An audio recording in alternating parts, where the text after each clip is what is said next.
Mesdames, Mesdemoiselles, Messieurs, bonsoir. Merci de me recevoir chez vous. C'est l'heure de votre journal sur KMT, LCL et OM5 TV, sur les réseaux Free, Orange, Numéricable et Bouygues en France. Je suis en compagnie ce soir de Geneviève Laouché. Geneviève, bonsoir. Bonsoir Catherine, bonsoir à tous. Voici quelques sujets que nous allons aborder ce soir. Ce matin, vendredi 17, Fabrice Rigoulet-Rose, préfet de la Martinique, et Renaud Godel, procureur de la République, en partenariat avec Madine Jeune et la CFTU, ont présenté officiellement à la préfecture la nouvelle campagne « Stop à la violence, déposez les armes ». La semaine dernière, le 8 février, nous nous sommes rendus au parc naturel de la Martinique qui accueillait une délégation d'Acadiens venus du Canada. La rencontre entre le groupe Capa Santé et le personnel gréviste de la clinique Sainte-Marie, qui a eu lieu hier, jeudi, n'a pas suffi à apaiser les tensions. Samedi 11 février, le président du conseil exécutif de la collectivité territoriale de Martinique, Alfred Marie-Jeanne, avait convoqué des représentants de la presse et de la filière de la viande locale. Ce matin, vendredi 17, Fabrice Rigoulet-Rose, préfet de la Martinique, et Renaud Godel, procureur de la République, ont présenté officiellement à la préfecture la nouvelle campagne « Stop à la violence, déposez les armes ». Cette campagne, qui se terminera le 17 avril, s'inscrit dans le cadre de la politique de lutte contre la circulation des armes. Les particuliers sont invités à déposer les armes en leur possession dans les gendarmeries et commissariats de police sans suite pénale à leur encontre. Rappelons qu'au total, en 2014 et 2015, ce sont plus de 1000 armes et 30 000 munitions qui ont été récoltées.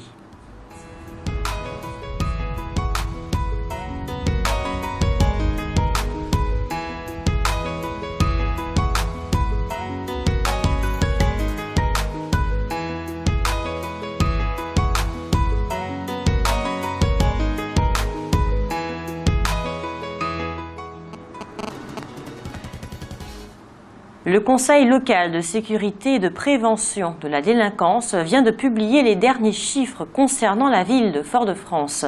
Le nombre de délits serait en baisse en 2016. On aurait pu croire le contraire. D'ailleurs, le Conseil explique que paradoxalement, cette diminution statistique s'accompagne d'un développement du sentiment d'insécurité. Un commentaire, Geneviève? Oui, je pense qu'une fois que le sentiment d'insécurité est là, eh bien, il a nettement tendance à se développer, surtout que tout ce qui se passe est de plus en plus médiatisé, les hommes politiques en parlent également de plus en plus. Donc une fois que la peur s'est installée, c'est un petit peu comme le ver dans le fruit, elle ne peut que s'étendre, à moins véritablement que les choses ne s'améliorent. Mais ce que je voudrais dire aussi, c'est que c'est bien de ramasser les armes, en fait c'est bien de faire tout ce qu'on peut pour éviter la violence.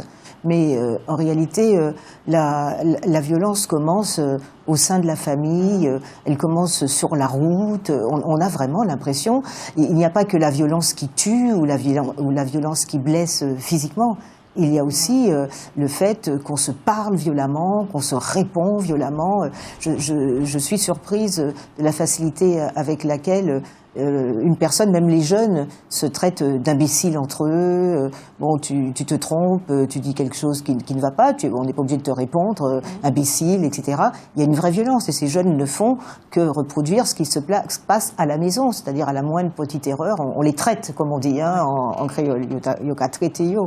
Donc vraiment, il faudrait que chaque personne soit extrêmement consciente, extrêmement vigilante sur sa façon d'être, surtout sur sa façon d'être auprès des plus jeunes, pour que les réactions violentes ne soient de plus en plus rares. Je pense qu'il faut prendre véritablement le mal à la racine, et puis il faut que la société elle-même fasse un peu plus de place à chacun pour que certains n'aient pas l'impression qu'ils subissent une véritable violence sociale en étant exclus de la société. Donc c'est un phénomène très complexe à éradiquer. Merci Geneviève. Ce vendredi 17, le jeune footballeur guadeloupéen Julio Colombo a été condamné à 6 ans de prison et 100 000 € d'amende par le tribunal correctionnel de Marseille. Il est reconnu coupable de trafic de stupéfiants et association de malfaiteurs en bande organisée. La procureure avait requis 8 ans de prison. Rappelons que Julio Colombo est incarcéré depuis le 18 juin 2015. Il avait été arrêté pour avoir organisé en Martinique avec 3 amis la vente de plusieurs centaines de kilos de résine de cannabis.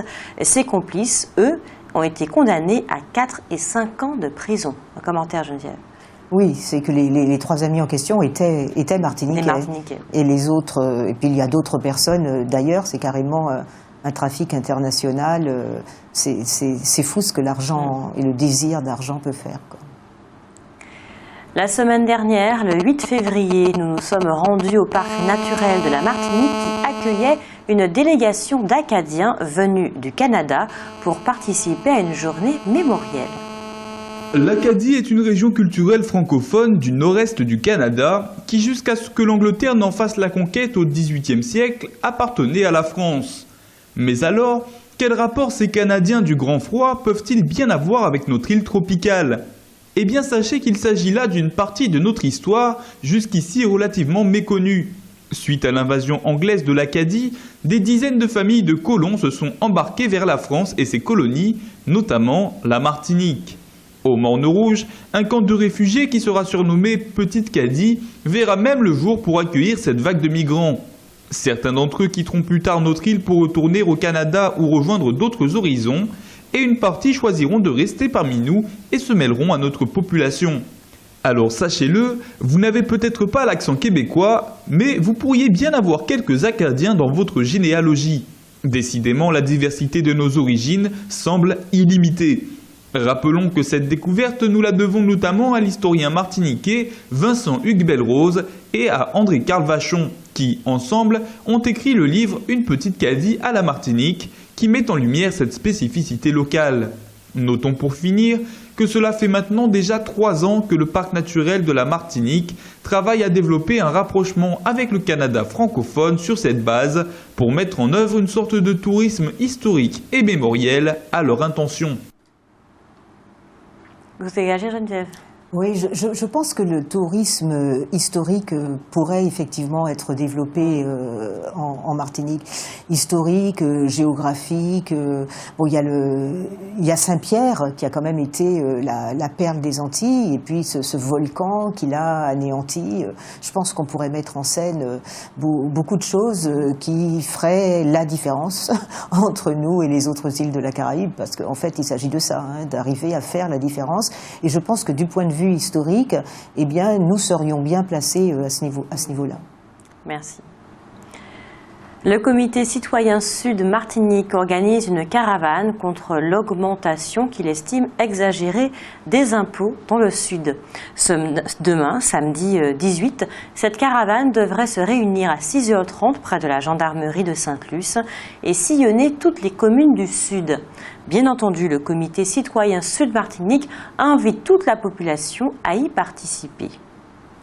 Puis toujours demain, donc samedi, l'UGTM, en partenariat avec les villes de Basse-Pointe et du Lorrain, invite la population à participer à une randonnée commémorative des événements de février 1974. Rendez-vous à 7h. Départ du Lorrain à Font-Brûlé ou de Basse-Pointe sur l'esplanade de la salle des fêtes. À 9h, randonnée qui devrait arriver à l'habitation Chalvet, et à 10h, arriver au mémorial de Chalvet où il y aura des témoignages, une animation culturelle, des rafraîchissements. Permettre aux éleveurs de manipuler les bovins en se protégeant et en tenant compte du bien-être de l'animal, c'est l'objectif d'une formation menée par la Direction des risques professionnels qui a débuté depuis la semaine dernière en Martinique.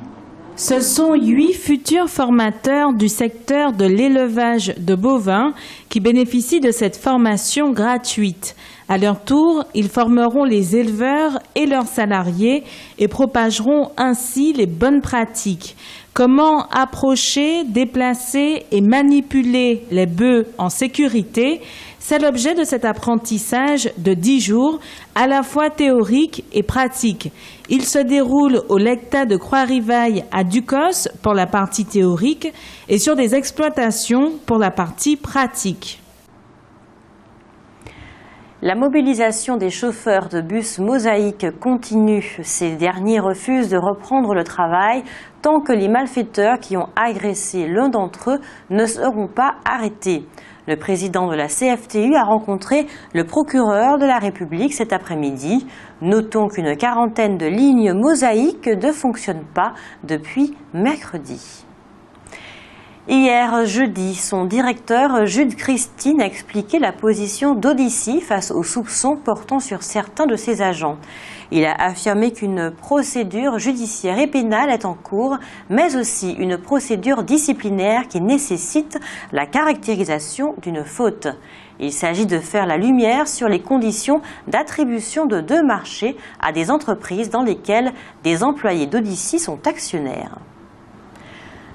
La rencontre entre le groupe Kappa Santé et le personnel gréviste de la clinique Sainte-Marie qui a eu lieu hier, jeudi, n'a pas suffi à apaiser les tensions. Le personnel, toujours en colère, a décidé de renforcer le mouvement. Ils ont dressé un barrage ce matin, vendredi, devant l'entrée du parking de la clinique. On espère que la rencontre qui a eu lieu cet après-midi avec l'ARS, l'Agence régionale de santé et la CTM débouchera sur une issue favorable. Rappelons que les grévistes réclament une prime exceptionnelle de 300 € sur les salaires et de meilleures conditions de travail.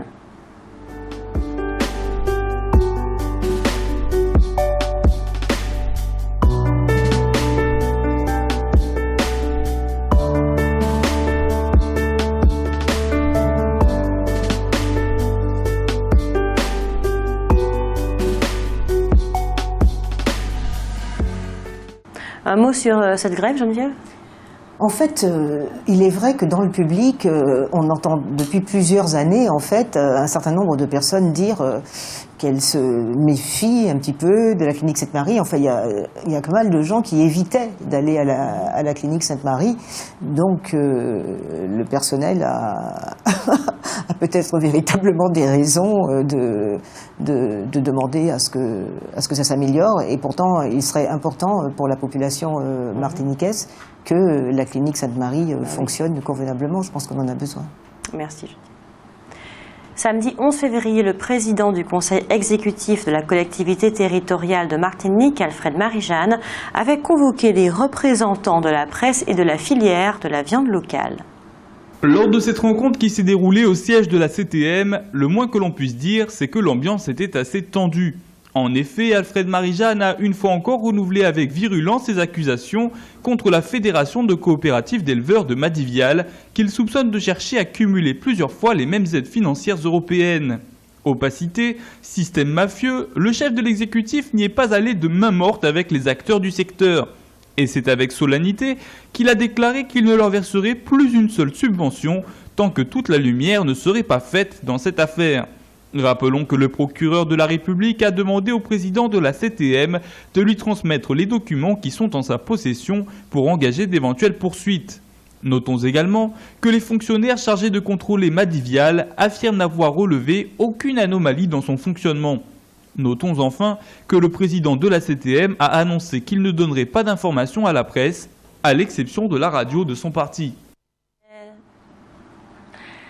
La Cour des comptes critique dans un référé rendu public jeudi la gestion du ministère des Outre-mer entre 2011 et 2015, dénonçant des défauts d'organisation et des effectifs trop importants au cabinet de la ministre. Elle estime également que le ministère des Outre-mer et les autres ministères devraient mieux anticiper la prise en compte des spécificités ultramarines dans les projets de loi et de décrets. La Cour des comptes préconise ainsi la mise en place de référents pour les Outre-mer auprès de chaque secrétaire général ministériel. Un commentaire, Geneviève ? Je pense que ça serait la moindre des choses, finalement, pour le ministère des Outre-mer, qu'il soit plus en phase avec ce qui se passe dans les Outre-mer. Ça me semble logique. Mais il est vrai que la Cour des comptes, ces jours-ci, épingle à peu près toutes les institutions. Hein. La DIECT, Direction régionale des entreprises, de la concurrence, de la consommation, du travail et de l'emploi, et la DJSCS, Direction de la Jeunesse, des Sports et de la Cohésion Sociale, avec l'IMS, l'Institut Martiniquais du Sport, ont organisé ce vendredi à l'IMS donc une matinée d'information et de réflexion interministérielle sur le thème « Travailler dans le secteur de la remise en forme » destinée aux structures de remise en forme et d'aquagym, éducateurs et organismes de formation et formateurs. Plus d'une centaine de personnes ont répondu présentes.